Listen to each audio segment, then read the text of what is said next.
You're tuned to The Grind. I'm Art Grindstone, broadcasting from the bunker studio where the ventilation's questionable, the coffee's black as motor oil, and the stack of headlines I've been sifting through reads like someone's fever dream, written by a committee of doom prophets and cryptozoologists. Welcome to 2025.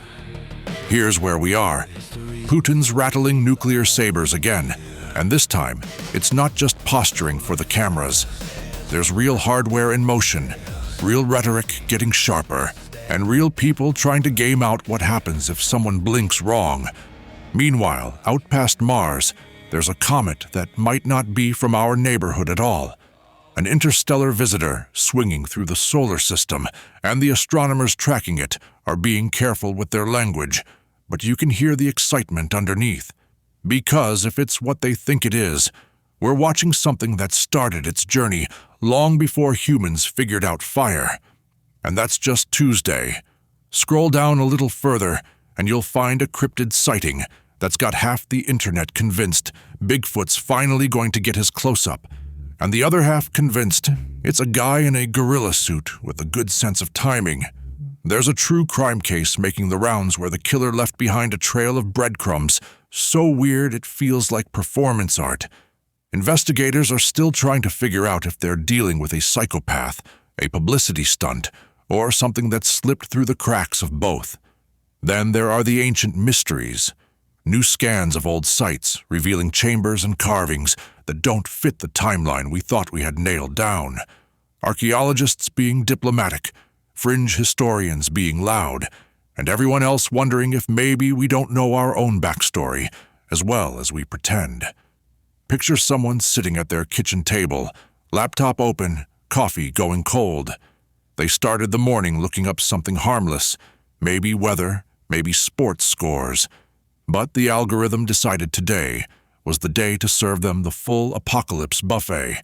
Nuclear war probability calculators, clips of something large and hairy moving through the Pacific Northwest tree line, a documentary teaser about a crime so strange it sounds fictional, an article about a comet with a trajectory that doesn't match anything in the catalogs. By the time they close the browser, they're not sure if they should be prepping a bunker, booking a flight to see the comet, or just laughing at the absurdity of it all. That's the territory we're walking through today. The place where hard geopolitics, cosmic phenomena, criminal psychology, and the stuff we used to call folklore all sit at the same table and start talking over each other. Some of it's real, some of it's noise, most of it's a mix of both, and the trick is not getting so locked into one lens that you miss what's actually happening.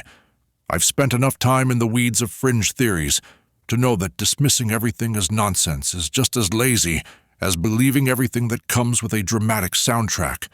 The world's strange enough without us needing to dress it up, but it's also more interconnected than the tidy categories we try to sort it into. Nuclear tensions aren't just political theater. They're engineering, psychology, history, and a whole lot of people making bets with stakes none of us agreed to. Comets aren't just pretty lights in the sky. They're messengers from deep time, carrying data about the early solar system, and sometimes they remind us how small our patch of ground really is. Cryptids might be myth, misidentification, or the universe's way of keeping us humble about how much wilderness is still out there beyond the cell towers. True crime isn't entertainment, it's a mirror held up to the worst we're capable of, and sometimes the patterns reveal more about society than any op-ed ever could. Ancient mysteries aren't just puzzles for hobbyists. They're reminders that civilizations rise, fall, and leave behind questions we're still not equipped to answer. So yeah, the headlines are ominous. They're also ours. We don't get to choose the era we're born into, but we do get to choose how we face it. Panic's easy. So is denial. Somewhere between those two is the harder work, the steadier ground. Looking at the nuclear saber-rattling and understanding what's bluster and what's actual risk. Watching the sky for comets and appreciating the science without turning it into disaster porn. Hearing about a cryptid sighting and being curious enough to ask good questions instead of just picking a team. reading about a bizarre crime and seeing the human wreckage underneath the sensational framing, standing in front of an ancient ruin and admitting we don't have all the answers yet. That's the lane I try to hold here. No sugarcoating, no theatrics, just the grit, the evidence, and whatever lessons we can pull from the madness. Because resilience isn't about pretending the world isn't bizarre. It's about standing in the middle of the bizarre and still doing the work. The bunker door's locked, the lights are on, and we've got ground to cover.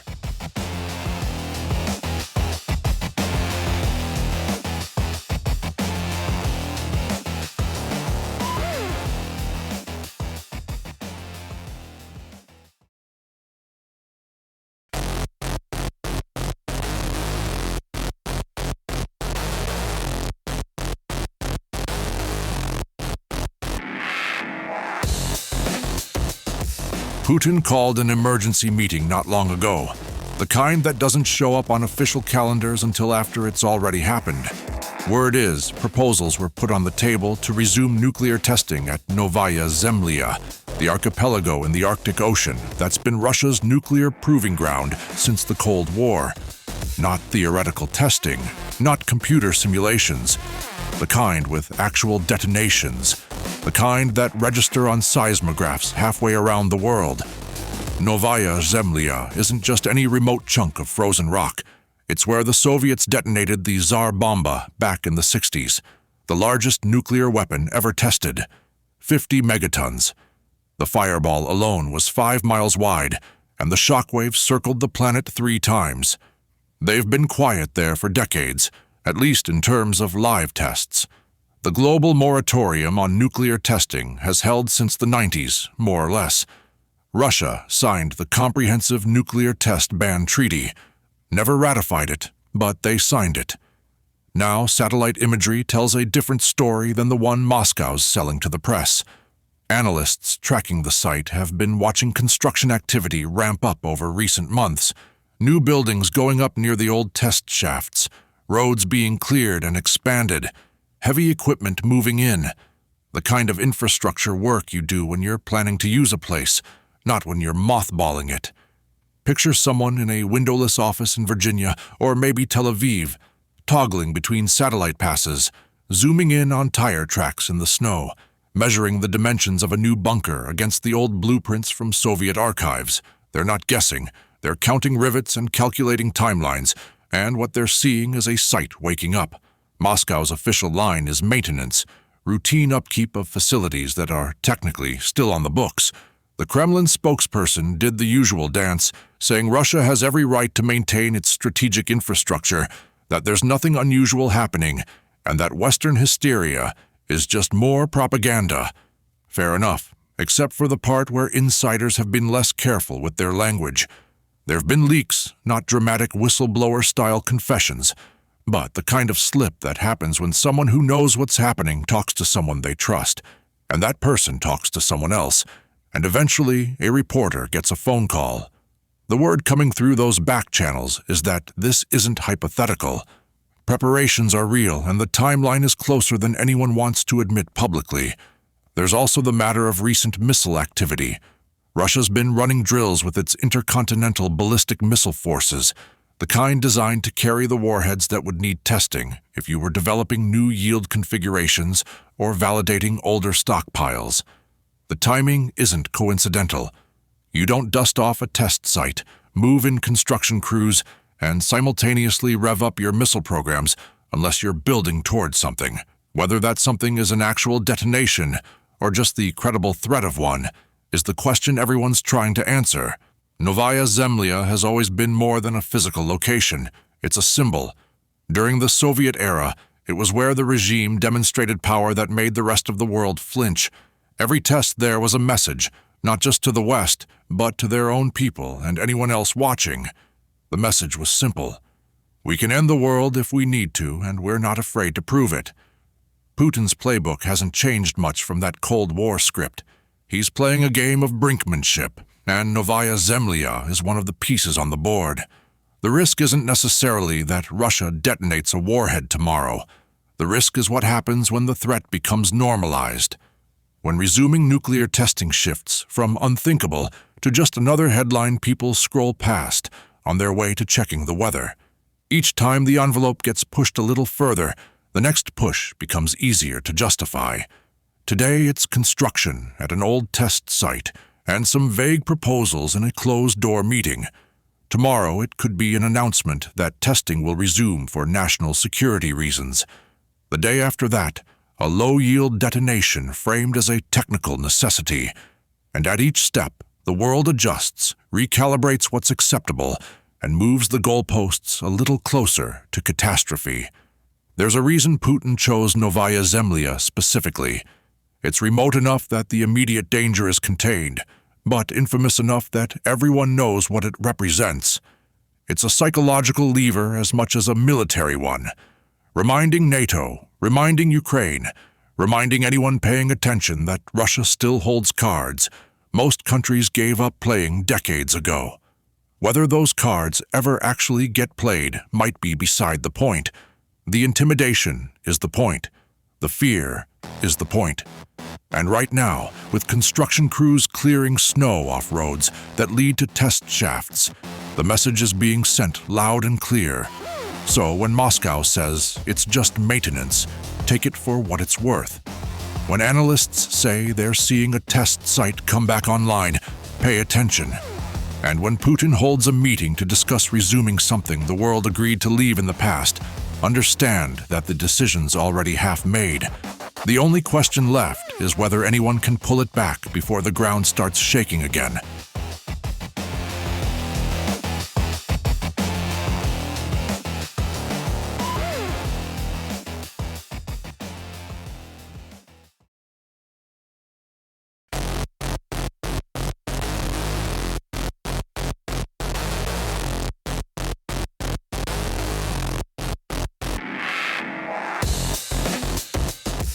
Russia's been walking away from treaties the way some people cancel subscriptions, quietly at first, then all at once.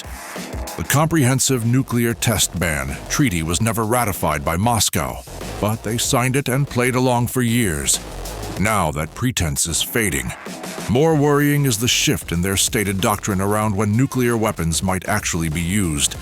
The threshold for what constitutes an existential threat keeps getting vaguer, broader, easier to invoke. Used to be, the official line was nuclear weapons were a last resort, the thing you reached for when the survival of the state was on the line.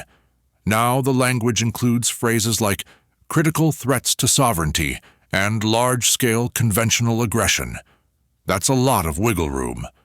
What makes this particularly unsettling is how it ties into Russia's broader strategy. This isn't just about nuclear posturing in a vacuum.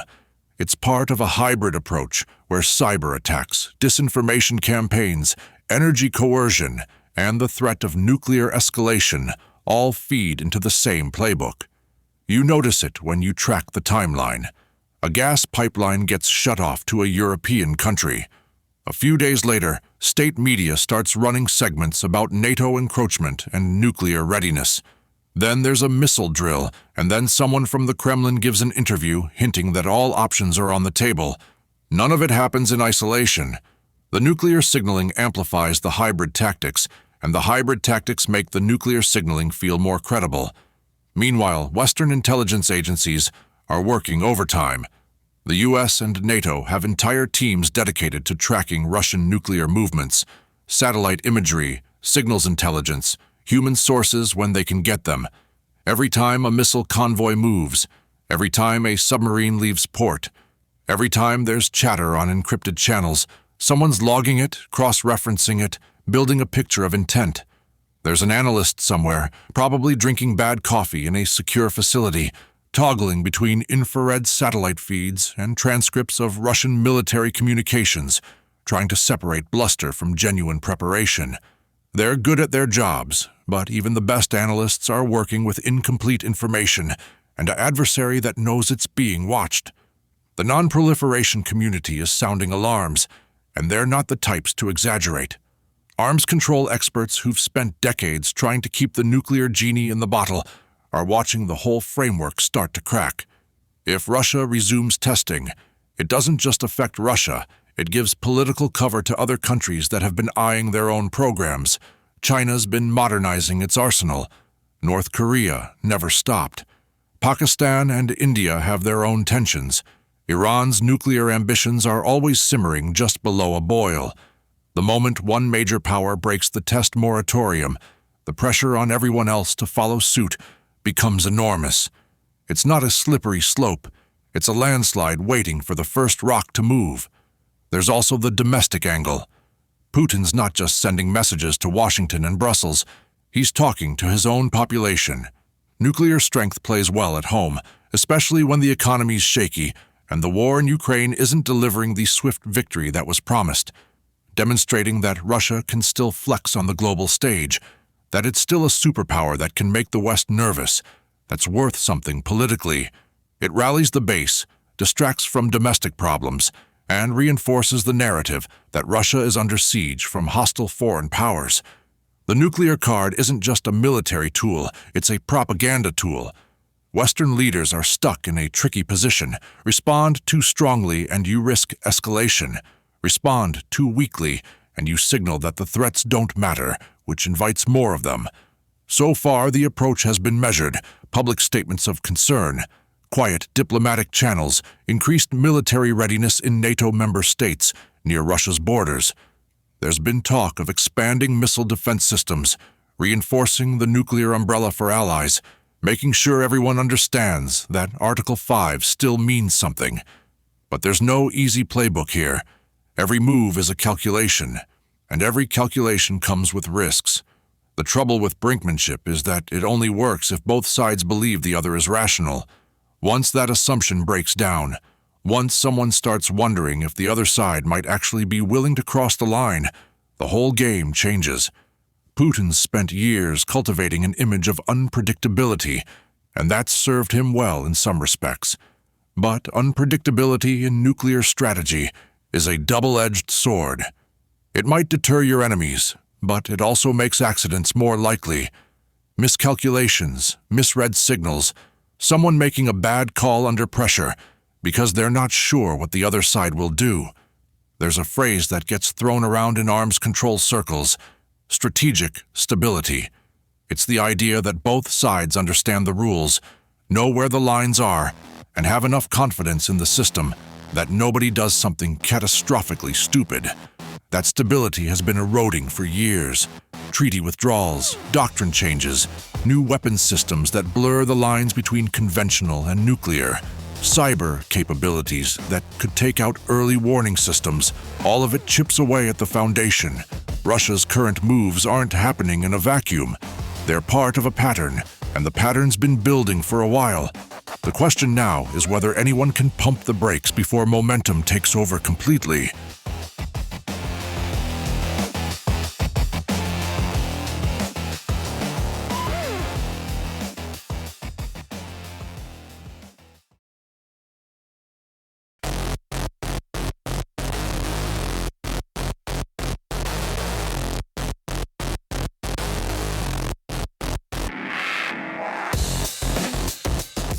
Humanity's been writing its origin story for thousands of years, and just when we think we've got the plot nailed down, someone digs up new evidence and the whole narrative shifts. Recent genome studies out of labs across Europe and Asia have been doing exactly that.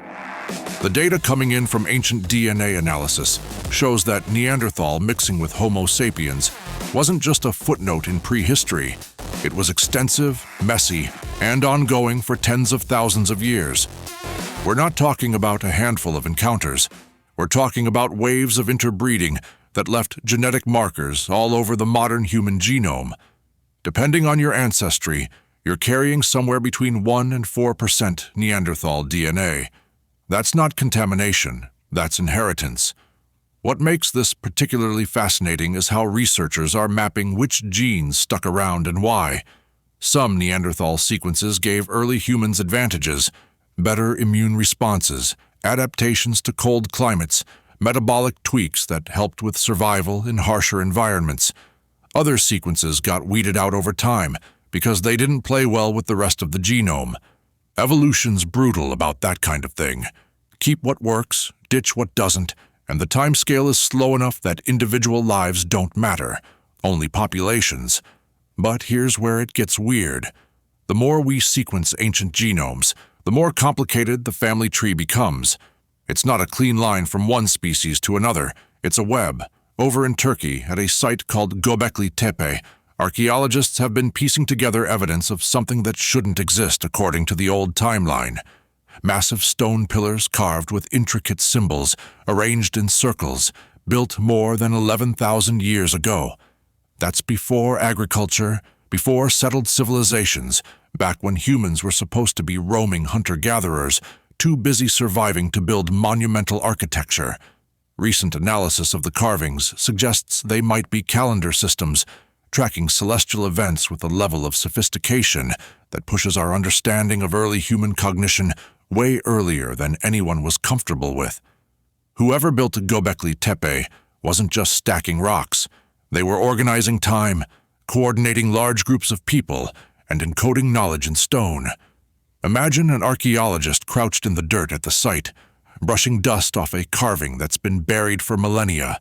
They're looking at symbols that match astronomical patterns, lunar cycles, solstice markers. The notebook beside them is filled with sketches, measurements, questions with no easy answers. Because if these people had this level of abstract thinking, what else were they capable of that didn't survive in the archaeological record?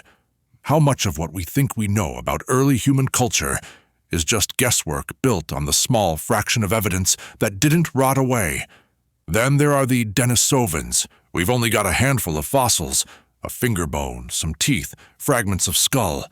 But their DNA is all over the place, especially in populations across Asia and Oceania. Recent artifact discoveries tied to Denisovan sites show tool-making techniques that rival anything early Homo sapiens were doing at the same time. Sophisticated bone tools, evidence of symbolic behavior, maybe even early art. For a long time, the narrative was that Homo sapiens were special, the only ones with complex language, advanced cognition, culture. That story's getting harder to defend.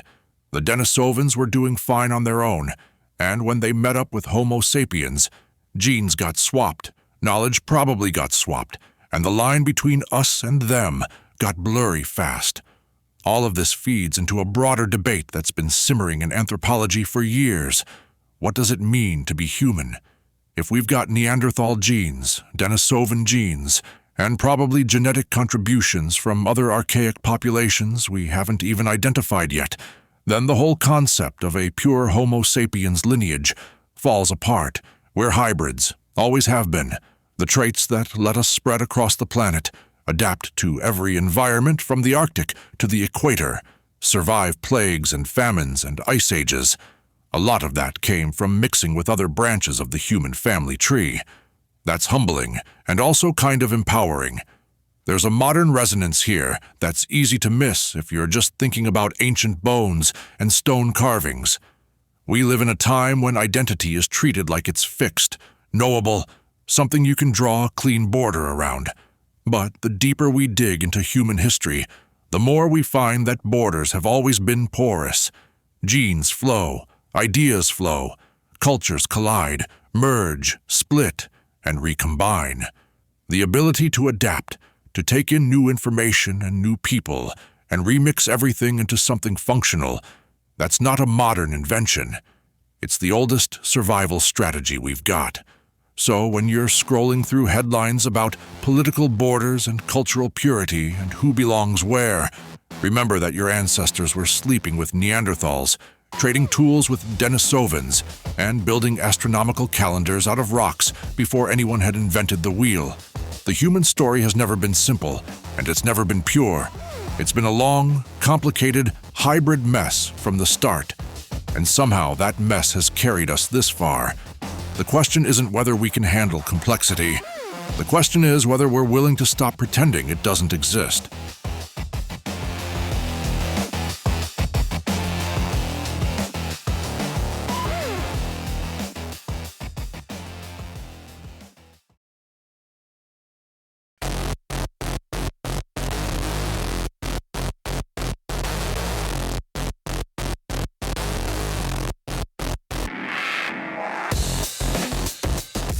The Baltic states, Estonia, Latvia, Lithuania, sit on NATO's eastern edge like a tripwire. They're small, they've got long memories of Soviet occupation, and they share a border with a Russia that's been testing their airspace and territorial waters with increasing frequency. Drone incursions, military jets skirting the edge of sovereign territory, sometimes crossing it outright. Each time it happens, there's a scramble. Fighter jets get launched, diplomatic protests get filed, and NATO officials have to decide whether this particular violation rises to the level of invoking Article 4. That's the provision that allows any member to call for consultations when they feel their security is threatened. Not Article 5, which is the Mutual Defense Clause. Article 4 is the warning shot, the diplomatic equivalent of saying, "We see what you're doing, and we're paying attention." Russia knows exactly what it's doing. These incursions aren't accidents. They're gray zone tactics, the kind of probing that sits just below the threshold of open conflict, but still sends a message. The message is simple. Your borders are softer than you think, your defenses are porous, and we can enter your space whenever we want to remind you of that fact. It's psychological warfare as much as it is military posturing. Each drone that crosses into Baltic airspace, each jet that buzzes a commercial flight or comes within miles of a NATO patrol, is testing deterrence. How fast do they respond? How coordinated is the reaction? How willing are they to escalate over something that's technically a violation, but not an invasion? Think about an air traffic controller in Tallinn watching radar screens on a quiet afternoon. A blip appears near the border, moving fast. Protocol kicks in immediately. Identification requests, scramble orders to the nearest fighter squadron, alerts sent up the chain to NATO command. Within minutes, jets are in the air, closing in on the contact. 9 times out of 10, the Russian aircraft peels off before anything escalates. But that 10th time, the one where the jet doesn't turn back or the drone keeps going deeper into national airspace, that's the scenario everyone's planning for and nobody wants to face. Layered on top of the incursions is the nuclear rhetoric. Russian officials have been increasingly vocal about the presence of NATO weapons systems in Eastern Europe, framing them as existential threats that justify a nuclear response. There are missile defense installations, forward-deployed troops, rotational exercises that bring thousands of NATO soldiers into the Baltics on a regular basis. From Moscow's perspective, or at least the perspective they're selling to their domestic audience, this is NATO encirclement, a slow-motion invasion that leaves Russia no choice but to prepare for the worst. From the Baltic perspective, it's the bare minimum deterrence needed to avoid getting swallowed whole the way Crimea was, the way parts of Georgia were. Both narratives can't be right, but both are driving policy. NATO's been fortifying its eastern flank in response. More troops rotating through Poland and the Baltics, upgraded air defense systems, pre-positioning equipment so that in a crisis, reinforcements can arrive faster. The alliance has also been running exercises designed to show that Article 5 isn't just words on paper. Large-scale drills simulating a rapid response to aggression, practicing logistics, coordination, the kind of muscle memory you need when decisions have to be made in hours, not days. But there's always the credibility question lurking underneath. Would NATO really go to war over Estonia? Would the United States risk nuclear confrontation to defend a country most Americans couldn't find on a map? Russia's betting the answer is no, or at least that the hesitation would be long enough to create a fait accompli. That's the gamble at the heart of this whole situation. If deterrence works, none of this matters because nobody crosses the line. If deterrence fails, either because one side miscalculates or because the political will isn't there to back up the threats, then the Baltics become the flashpoint everyone's been dreading. It wouldn't start with a full-scale invasion. It would start with something smaller, a border incident, a disputed piece of territory, maybe a cyber attack that knocks out critical infrastructure and creates confusion about who did what. In the fog of that confusion, decisions get made fast, and not all of them are reversible. Regional security dynamics are shifting in ways that make all of this more volatile. Finland and Sweden joining NATO changed the map, extended the alliance's border with Russia by hundreds of miles, and put Russian naval assets in the Baltic Sea in a much tighter box. That's made Moscow more aggressive, not less. The logic is straightforward. If you're being encircled, you push back harder to demonstrate that the encirclement comes with costs. Meanwhile, the Baltic states are acutely aware that they're the ones who'll pay the price if pushing back turns into shooting. The trajectory here isn't encouraging. More incursions, more rhetoric, more fortifications, more exercises, all of it feeding a cycle where both sides are convinced they're the ones being threatened, and the other side is the aggressor. Nobody's looking for an off-ramp because admitting you need one feels like weakness, and weakness invites exploitation. So the border stays hot, the airspace stays contested, and everyone involved keeps rehearsing for a war they claim they don't want, but are preparing for anyway.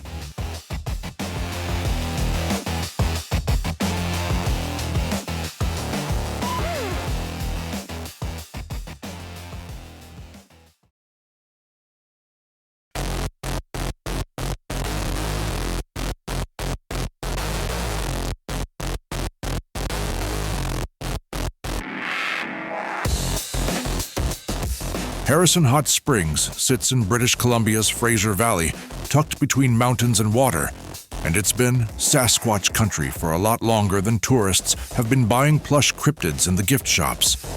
The Stisales Nation, whose traditional territory includes this area, have stories about Saskahavas that go back generations, not the goofy monster you see on bumper stickers. A forest guardian, a being with spiritual significance, something you respect, maybe fear a little, but definitely don't turn into a mascot. The tales describe a hairy, powerful figure that lives deep in the woods, protects the land, and occasionally interacts with humans in ways that aren't always friendly, but are always meaningful. These weren't campfire stories meant to entertain. They were part of a larger cosmology, a way of understanding the relationship between people and the wild places they lived in. Fast forward to the mid-20th century, and Harrison Hot Springs became ground zero for a different kind of Sasquatch narrative. Sightings started piling up. Loggers, hunters, locals driving back roads at dusk, people who weren't looking for attention but came back with stories that all had a familiar shape. Something big, bipedal, covered in hair, moving through the forest in a way that didn't match any known animal. Most of them were dismissed, but enough were consistent that a few people started paying serious attention. John Green was one of them. A journalist by trade, he spent decades compiling reports, cross-referencing details, building what became the most comprehensive database of Sasquatch sightings in North America. He wasn't a true believer in the sense that he'd already made up his mind. He was methodical, skeptical where it counted, but willing to follow the evidence wherever it led. His work turned Harrison Hot Springs into a hub for cryptid research, the place serious investigators would visit when they wanted to dig into the history. Somewhere along the way, the town figured out that Sasquatch was good for business. Tourism kicked in. A museum dedicated to the creature opened, filled with plaster casts of footprints, old newspaper clippings, maps marking sighting locations, and plenty of speculative displays about what Sasquatch might be. Primate, relic hominid, interdimensional traveler. Take your pick. The museum's got theories for every taste. Shops started selling t-shirts, carved wooden statues, keychains shaped like enormous feet. There's an annual festival now, complete with costume contests and guided hikes into Sasquatch territory. It's become part of the town's identity, a draw for families on vacation and cryptozoology enthusiasts who show up with night vision gear and trail cams, hoping to be the one who finally gets the definitive proof. Walk into one of those shops on a summer afternoon. A family's browsing the aisles, kids grabbing stuffed Bigfoots while the parents flip through books with titles like Sasquatch, Fact or Fiction. Behind the counter, there's a poster of a blurry figure in the trees, the classic, maybe it's a guy in a suit, maybe it's not, shot that's been analyzed to death. Nobody in that shop is thinking about Sasquatch, the spiritual guardian of Styles tradition. They're thinking about the thrill of the unknown, the fun of believing in something weird, the Instagram photo they'll post with a cardboard cutout outside. It's harmless enough on the surface, but there's a gap there, wide as the valley, between what Sasquatch means to the people whose ancestors told those stories and what it means to the tourists buying souvenirs. That tension doesn't get talked about much in the promotional material. Indigenous perspectives on Sasquatch carry weight. Spiritual, cultural, historical. The creature isn't a curiosity. It's part of a worldview where humans, animals, and the land are interconnected in ways that demand respect. Encounters aren't about getting footage. They're about boundaries, about knowing when to leave certain places alone, about understanding that not everything in the forest is yours to claim or explain. Modern cryptid culture, on the other hand, tends to strip all that away. It turns Sasquatch into a puzzle to solve, a trophy to hunt with cameras instead of guns. The spiritual depth gets flattened into entertainment. The overlap between belief and spectacle is a strange place to live. Some folks in Harrison Hot Springs take the sightings seriously, keep their eyes open when they're out in the woods, and genuinely think there's something out there that science hasn't cataloged yet. Others know it's mostly theater, a way to keep the economy humming and give visitors a story to tell when they get home. And then there are the people who hold both things at once, skeptical about the carnival but unwilling to dismiss the possibility entirely, because too many credible people have seen things that don't fit easy explanations. John Green's database is still around, still being referenced by researchers who think the question's worth asking. The museum's still open, and the gift shops are still doing brisk business. What's funny, in a dry sort of way, is how adaptable the whole phenomenon is. Sasquatch started as sacred, became a mystery, turned into a tourist attraction, and somehow still manages to be all three depending on who's talking and why. Maybe that's the real staying power. Not that there's a giant ape man wandering the Pacific Northwest, but that the idea of one fits neatly into whatever framework people need it to fit. Guardian spirit, undiscovered species, quirky local legend, cash cow. Sasquatch contains multitudes, and Harrison Hot Springs has learned to live with all of them at once.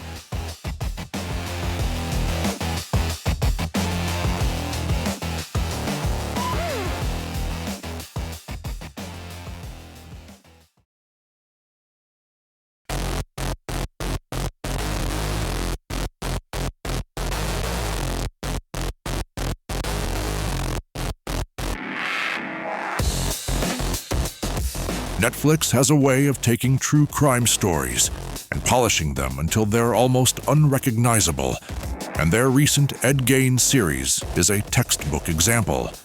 The real Ed Gein was a Wisconsin farmer who, when authorities finally searched his property, found a house full of horrors that read like something out of a fever dream.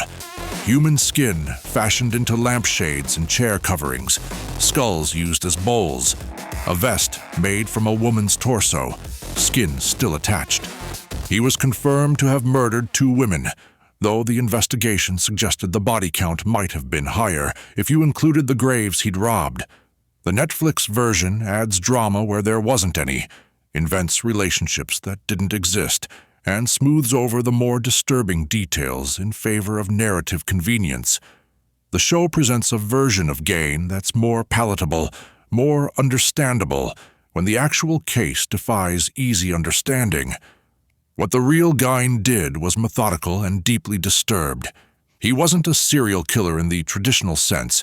He killed relatively few people, but his relationship with death, with bodies, with his long-dead mother's memory, was something forensic psychiatrists are still writing papers about.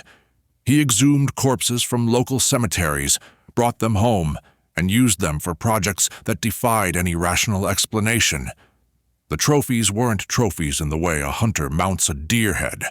They were something else entirely, a blend of obsession, mental collapse, and isolation that turned a small farmhouse into a charnel house. Netflix can't quite capture that, because capturing it honestly would make the show unwatchable. So they fictionalize, They add composite characters. They create story arcs that make sense on screen, but bear little resemblance to what actually happened. Gein's cultural footprint is enormous, even if most people don't know his name. Leatherface from The Texas Chainsaw Massacre wears a mask made of human skin. That's Gein. Norman Bates in Psycho, living in a decaying house dominated by his mother's memory. That's Gein. Buffalo Bill in Silence of the Lambs, making a suit from women's skin. Again, Gein. Horror filmmakers have been mining his story for decades, taking the most visually shocking elements and building entire mythologies around them. Picture a screenwriter in the late 70s, reading old newspaper clippings about the case, underlining the details that seem too outrageous to be real, then asking how to translate that into something audiences will pay to see. The process strips away context, ignores the mental illness, and turns genuine tragedy into entertainment. Mental illness runs through the Gein case like a fault line. He was eventually declared unfit to stand trial, spent the rest of his life in psychiatric institutions, and died there without ever facing full legal accountability for what he'd done. The institutions of his time, law enforcement, mental health services, the community that knew him as an odd but harmless recluse, all failed in different ways. Nobody checked on him. Nobody intervened when the signs were there that something was deeply wrong. By the time anyone looked inside that farmhouse, it was far too late. Modern true crime retellings rarely spend much time on that part. They're more interested in the shock value, the grisly details, the moment of discovery. The systemic failures that let someone deteriorate that far without intervention don't make for good television. There's an ethical line somewhere between telling a story and exploiting it, and true crime media crosses that line so often it's worn a groove in the ground. The victims in the Gein case were real people, Bernice Worden and Mary Hogan among others. They had families, lives, futures that got cut short by someone who should have been receiving treatment long before he became a killer. When Netflix turns that into a binge-worthy series with dramatic music and cliffhangers, what exactly are we consuming? The defense is always that these stories need to be told, that there's value in understanding what drives people to do monstrous things, and maybe there is. But the line between education and exploitation is thin, and most of these productions aren't interested in walking it carefully. They want viewers, they want buzz, and the easiest way to get both is to lean into the horror and downplay the humanity. Ed Gein's story endures because it taps into something primal, the fear of the isolated loner, the neighbor who seems harmless until you find out what's in the basement, the violation of the dead, which crosses taboos so fundamental that even hardened investigators were shaken by what they found. American culture has a fascination with its homegrown monsters, and Gein fits the archetype perfectly. Rural, poor, mentally ill, operating in plain sight until he didn't. He's been packaged and repackaged, turned into a symbol, a Halloween costume, a reference point in 1,000 horror discussions. What gets lost in all of that is the actual crime, the actual suffering, and the actual failures that made it possible. Netflix's version is just the latest in a long line of retellings that prioritize spectacle over truth, and it won't be the last.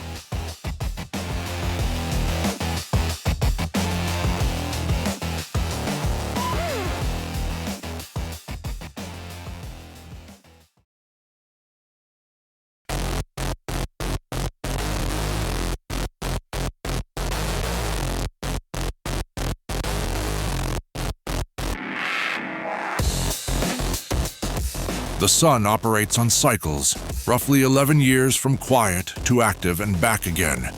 We're coming up on the peak of solar cycle 25, which means more sunspots, more flares, more coronal mass ejections throwing billions of tons of charged particles out into space. Most of the time, those particles miss us entirely.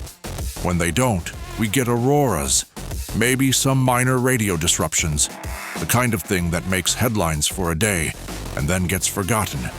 But every so often, the sun throws a punch that connects hard. The Carrington event back in the mid-19th century is the benchmark everyone uses when they talk about worst-case solar storms. Telegraph systems caught fire, operators got shocked, auroras were visible as far south as the Caribbean. If something like that hit today, the damage wouldn't be measured in melted telegraph wires. It would be measured in fried transformers, dead satellites, and grid failures that could take months or years to fully repair. Solar cycle 25 isn't predicted to be unusually strong, but peak years are when the dice get rolled more often.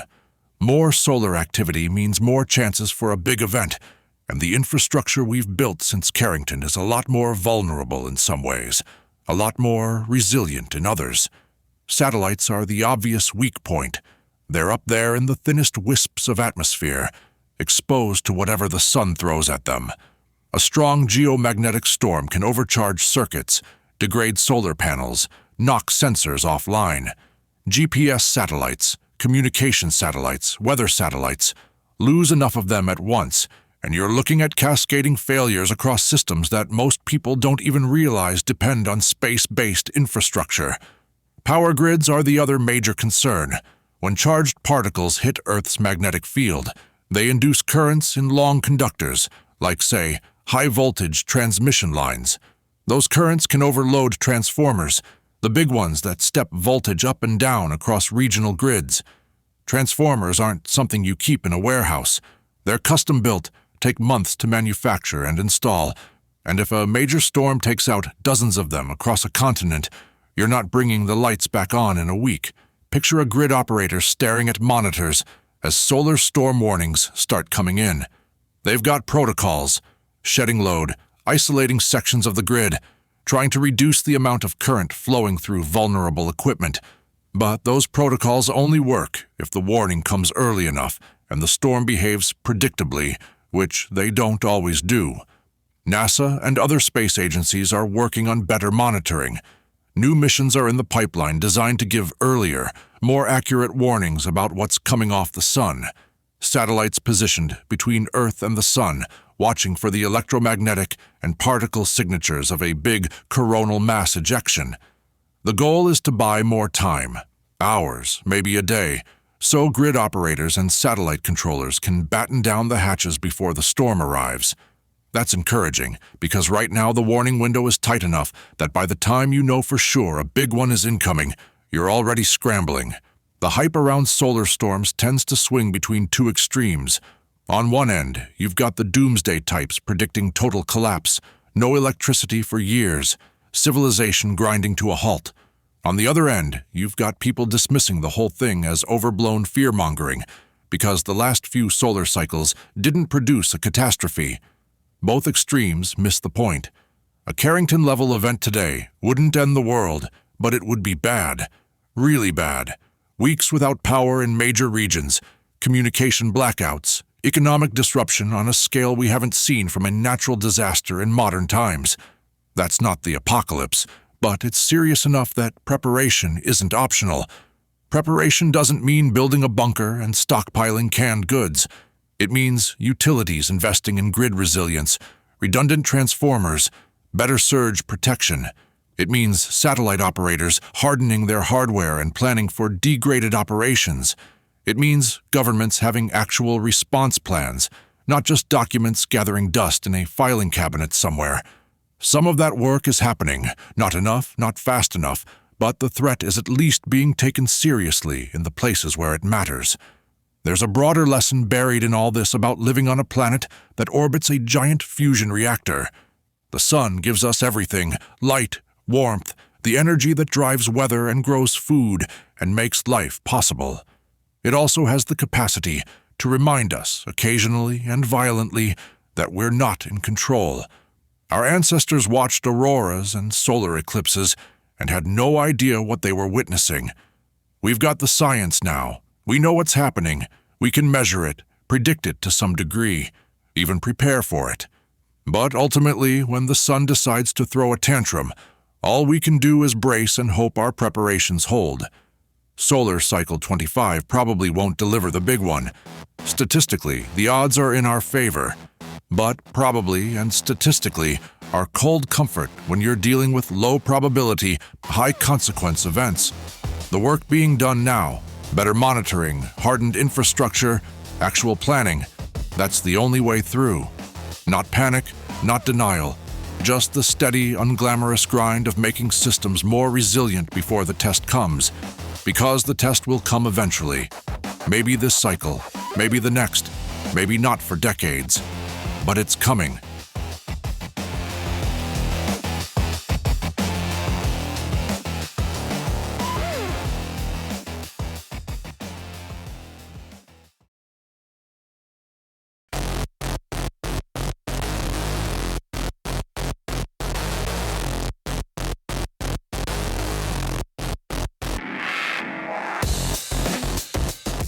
Comet 3.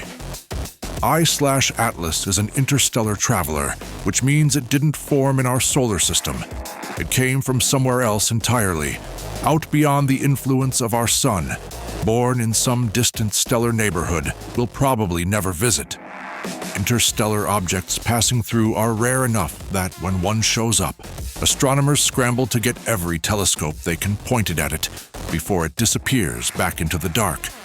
This one arrived on a trajectory that told the story immediately. Hyperbolic orbit, coming in fast, no intention of sticking around. Just a flyby, a cosmic hitchhiker moving through. The composition threw some curveballs. Early observations suggested it was shedding material in ways that didn't match the typical comet playbook.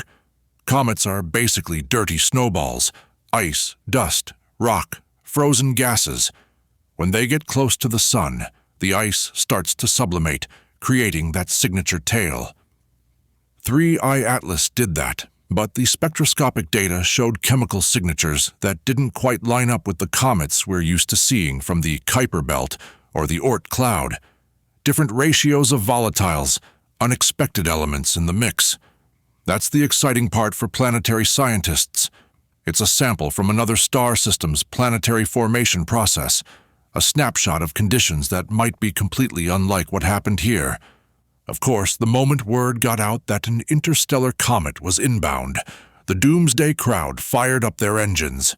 Social media filled with claims about collision courses, extinction events, governments hiding the truth. The actual numbers tell a different story. 3I Atlas passed through the inner solar system at a safe distance, millions of miles away from Earth. Never a threat, never even close to being a threat.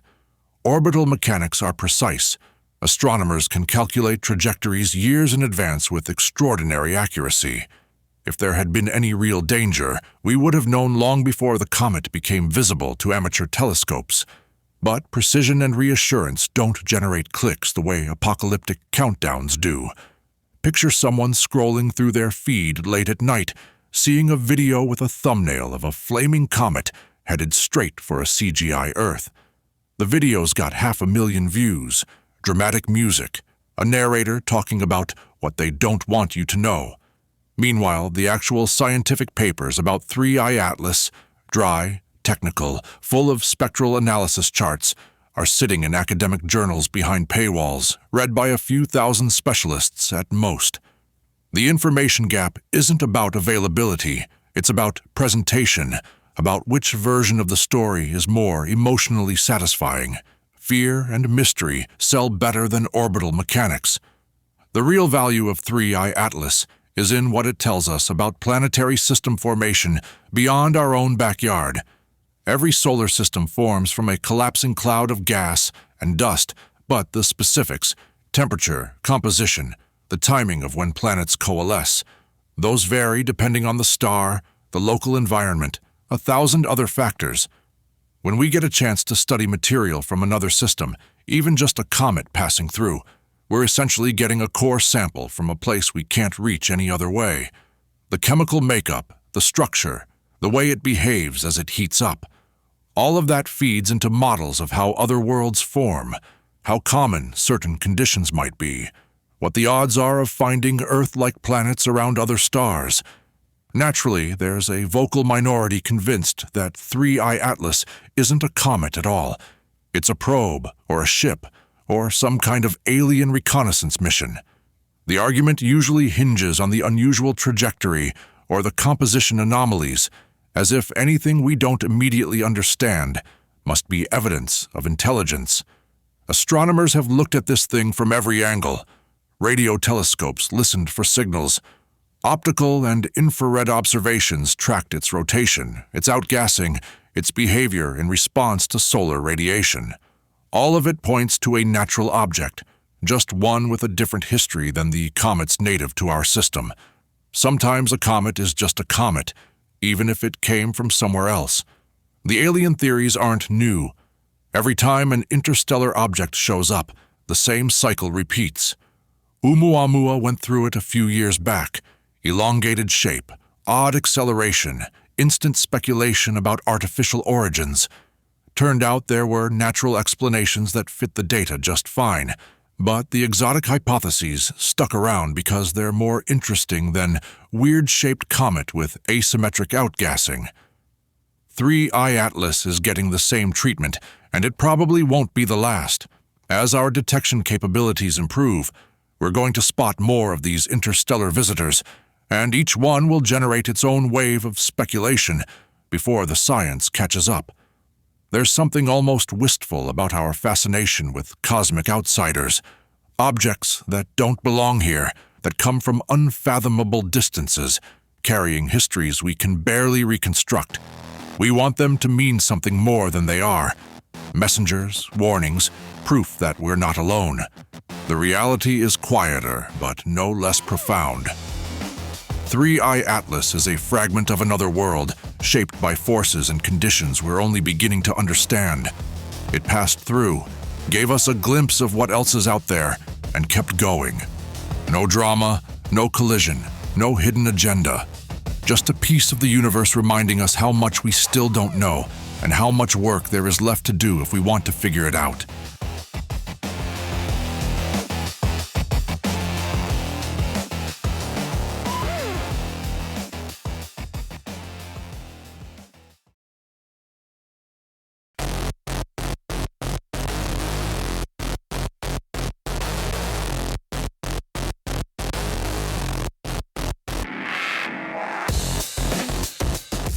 There's a pattern running through all of this, and it shows up whether you're talking about nuclear test sites, or ancient genomes, solar storms, or serial killers turned into Netflix fodder.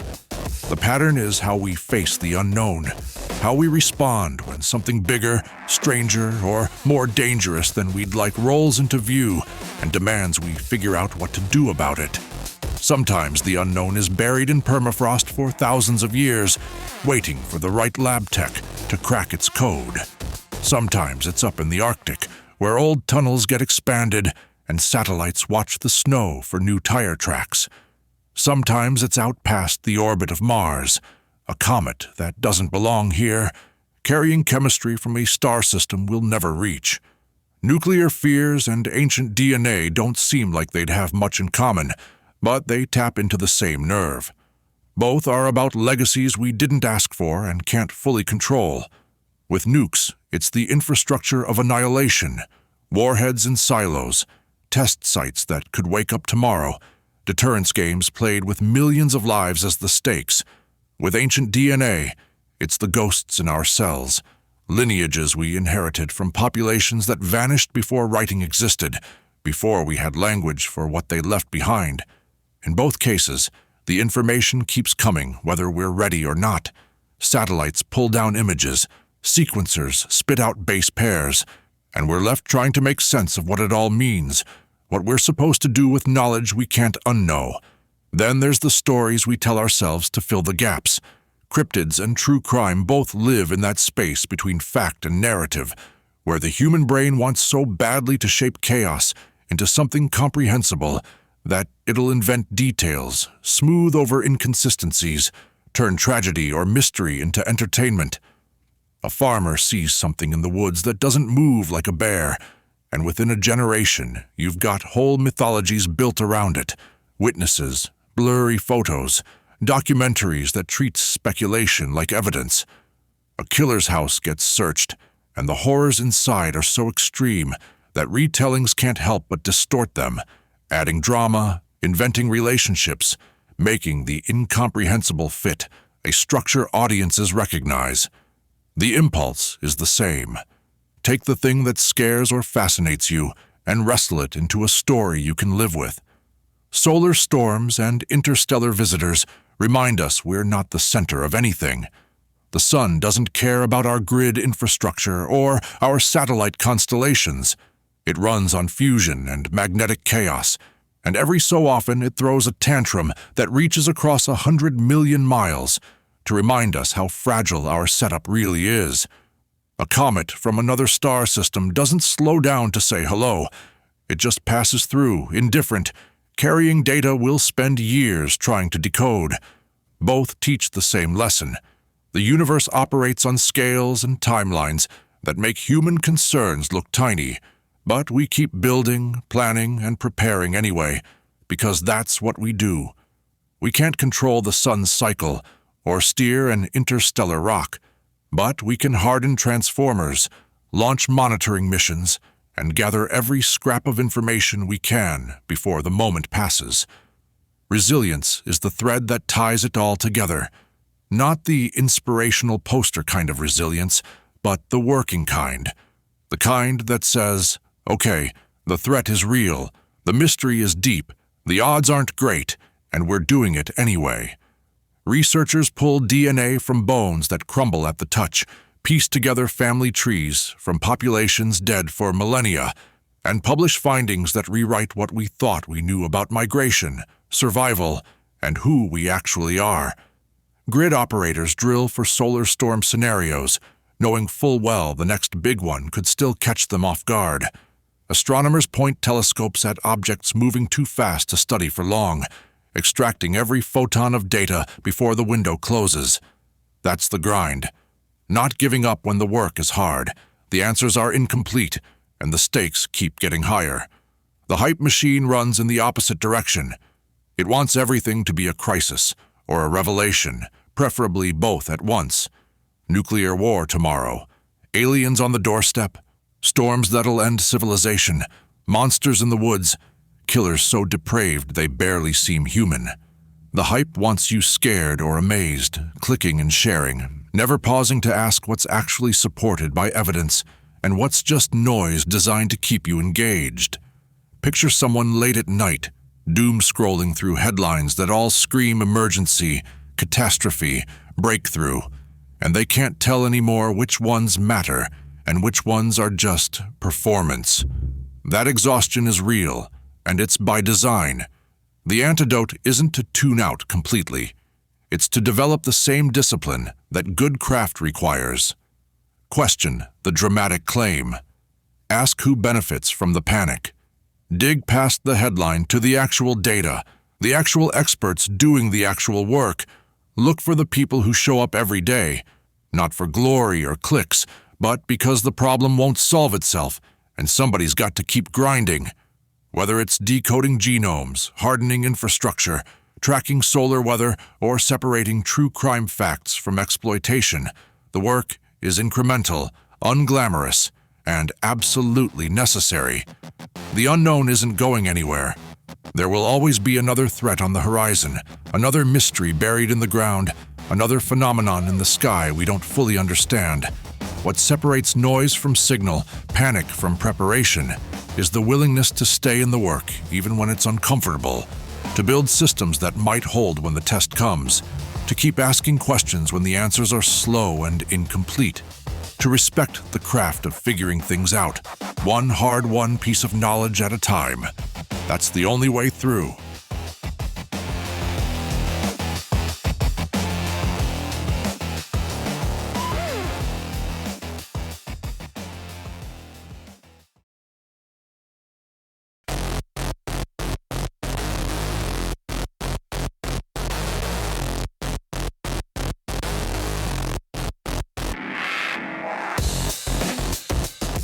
That's the territory.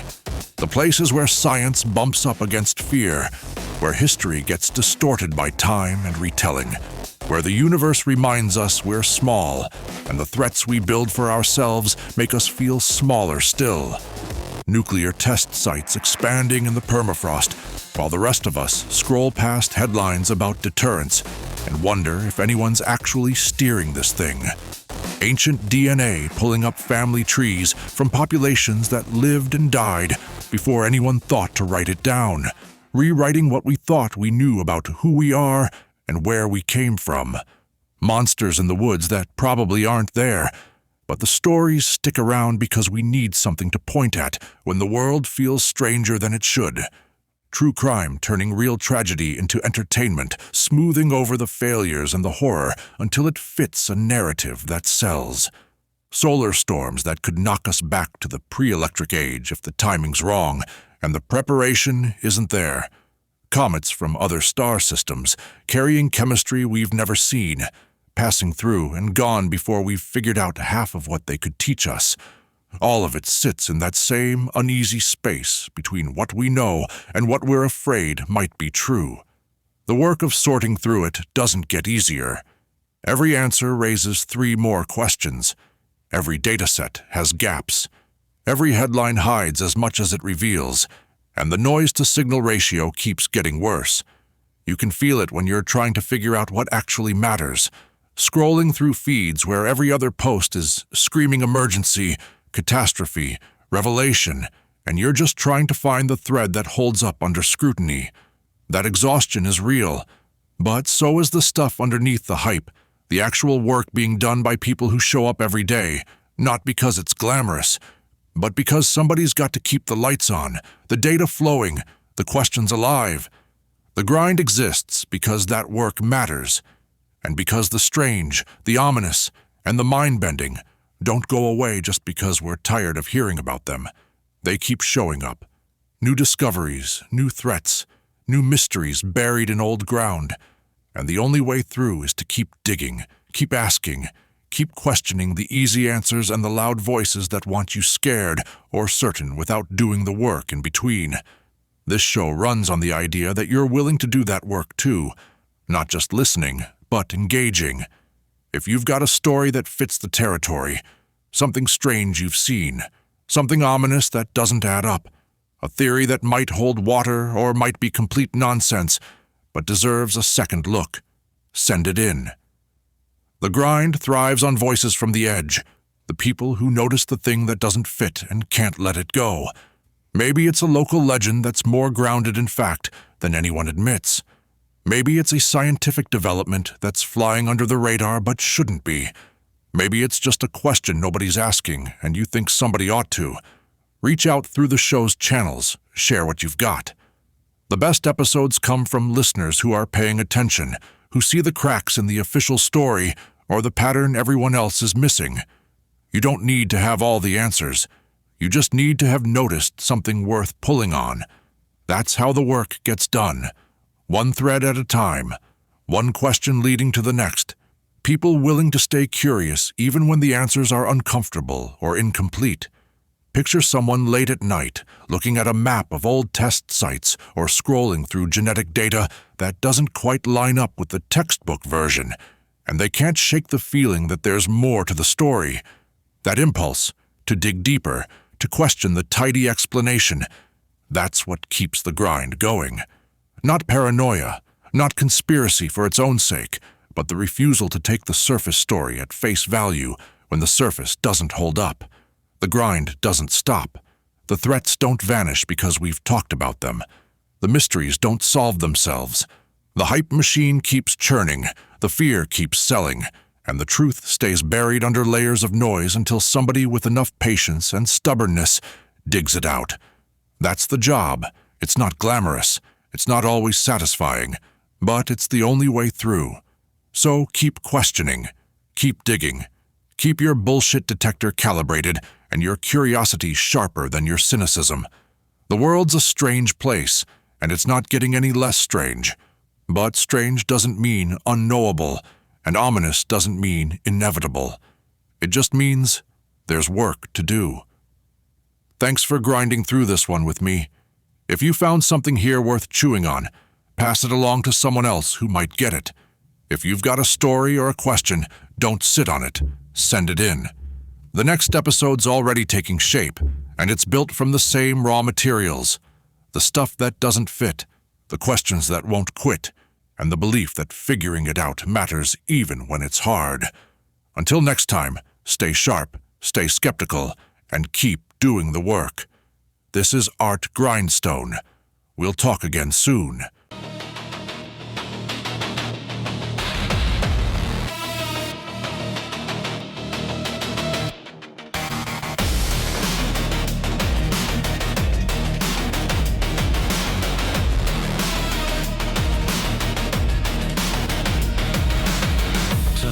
Past the lies to the frequency of fear, where history's whispers are loud and clear.